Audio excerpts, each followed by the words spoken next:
A tree trimmer had a potentially deadly situation on the job today in Matthews. Yeah, listen to this. He went up into the tree and a branch hit a power line, and then he couldn't move for about an hour or he would risk electrocution.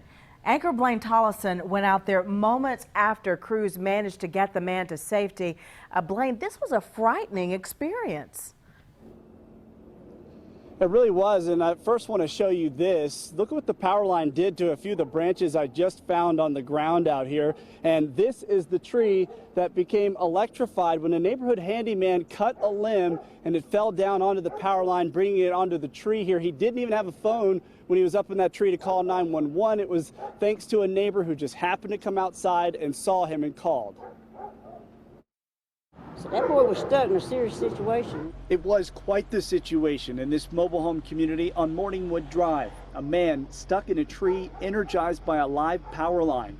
Margie Owens, who called 911, knows the man who does odd jobs around the neighborhood. He's a good boy. He's a hard worker. He's always doing stuff. Before 10 o'clock this morning, he started work on a tree for Crystal Jones on Pheasantwood Place. We just tried to get the tree trimmed up, and we hired the guy across the street who does a lot of work around here.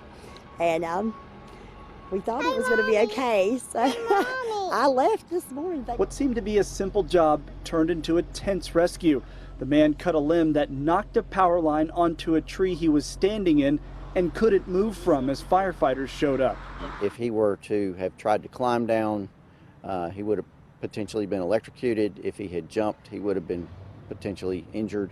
As they waited for Duke Energy, firefighters say the electric charge dried out the wet tree, making it a better conductor. As that limb burned more, he was feeling more of the energy. You seen the tree, the limb was just a smoking. You know, the longer it was like that, the more it smoked. You know, you see little flames trying to come from it.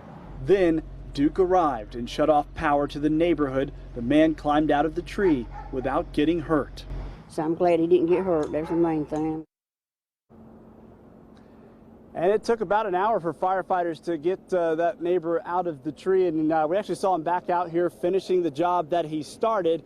And Matthews Fire and EMS is using this as an opportunity to tell people to be careful if you're going to be cleaning up after those tornadoes from a few weeks ago and from the weakened tree canopy. You could expect more limbs coming down in the area. Back to you, Erica. All right, so glad that he's okay. Thank you, Blaine.